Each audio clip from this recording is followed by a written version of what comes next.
Beternak ikan termasuk jenis usaha yang bisa dimulai dengan modal kecil yang mudah serta menjanjikan. Saat ini ada beberapa cara budidaya ikan yang umum dikembangkan sesuai jenis kolamnya. Karena itulah kini telah berkembang berbagai cara atau metode beternak ikan. Di antaranya dengan menggunakan metode kolam tanah, kolam beton, kolam terpal, hingga media drum.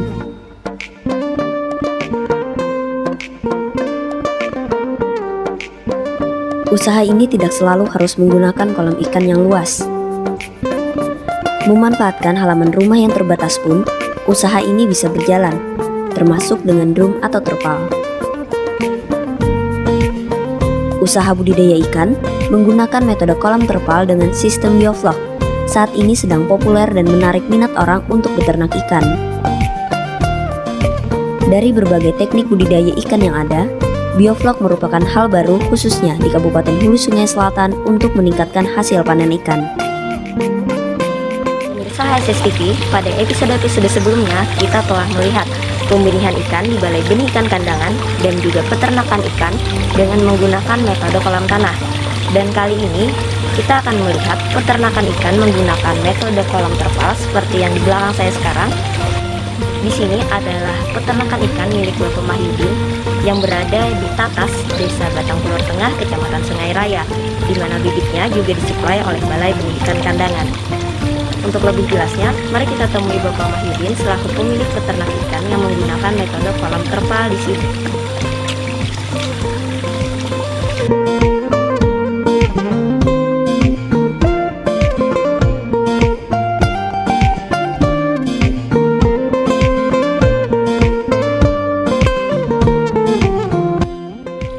Pak, bisa diceritakan asal mula kenapa jadi membudidayakan ikan dengan terpal ini, Pak?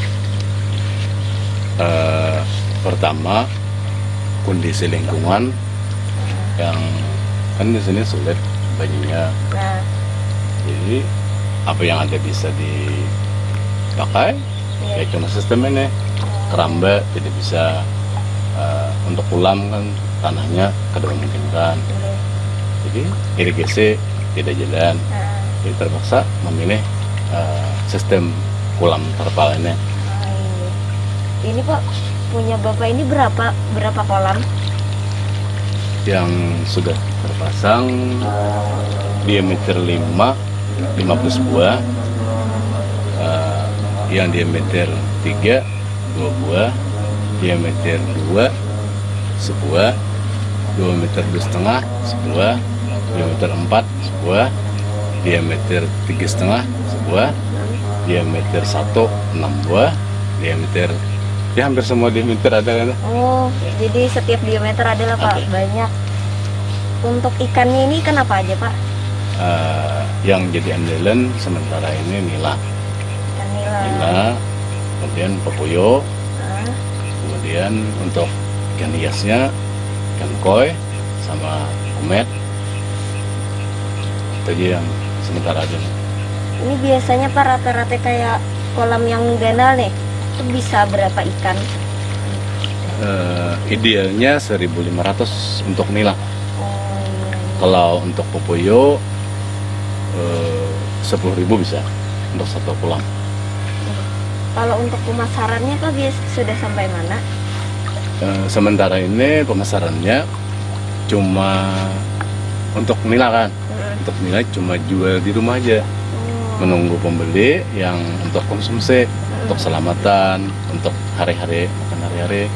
Cuma itu aja, belum pernah lagi jual sama tengkulak, belum pernah.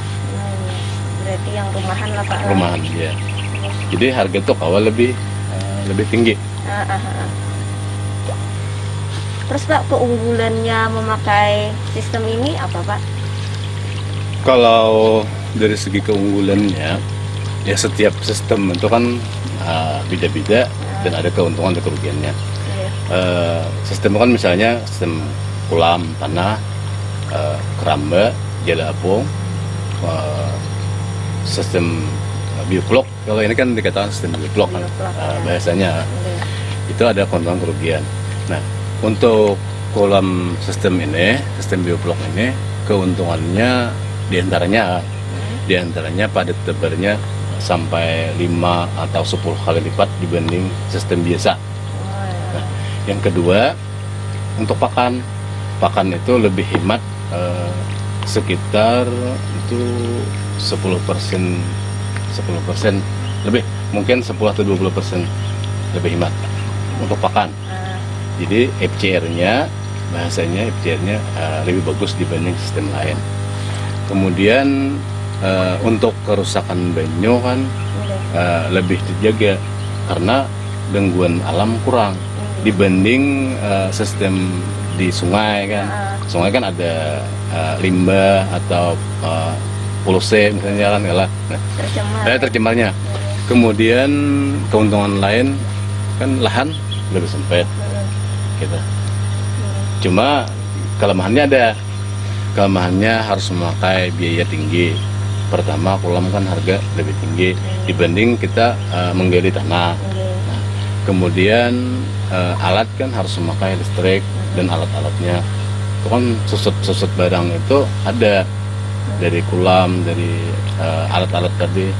Nah, cuma itu kan dibandingin dengan keuntungan padat tebar tadi dan hemat umpan tadi, pakan tadi.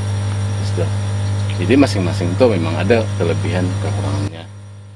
Cara budidaya ikan sistem bioflok itu sendiri merupakan teknik peternak ikan dengan melakukan pemberian pakan probiotik. Semakin banyak orang mengembangkan usaha ternak ikan dengan sistem ini karena memiliki banyak keuntungan apabila membandingkan dengan budidaya biasa. Bapak Mahyudin sudah menggeluti metode kolam terpal ini beberapa tahun terakhir yang berlokasi di Jalan Tatas, Desa Batangkulur Tengah, Kecamatan Sungai Raya.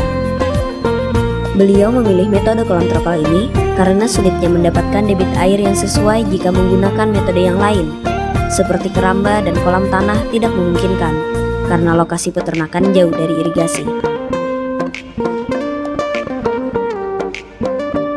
Bapak Mahyudin memiliki berbagai macam ukuran kolam, di antaranya diameter 5 15 buah, diameter 3 2 buah, diameter 2 1 buah, diameter 2,5 1 buah, diameter 4 1 buah, diameter 3,5 1 buah, diameter 1 6 buah, dan masih banyak lagi. Ada beberapa jenis ikan yang diternakan di sini, yaitu ikan nila, ikan papuyung, dan ikan koi. Dalam satu kolam bisa menampung sebanyak 1.500 ikan nila dan 10.000 ikan papuyung. Pemasaran ikan ini sendiri dilakukan di rumah menunggu pembeli yang datang. Menurut pengalaman Bapak Mahyudin, ada beberapa keunggulan metode kolam terpal. Seperti pada sebaran benih ikan lebih tinggi 5-10 kali lipat dari biasa. Pakan lebih hemat, kualitas air lebih terjaga, dan dapat memanfaatkan lahan yang sempit. Bagi masyarakat yang ingin mencoba memulai usaha beternak ikan, jangan takut untuk memulai, karena pemasarannya yang mudah dengan memanfaatkan teknologi yang ada seperti melalui media sosial.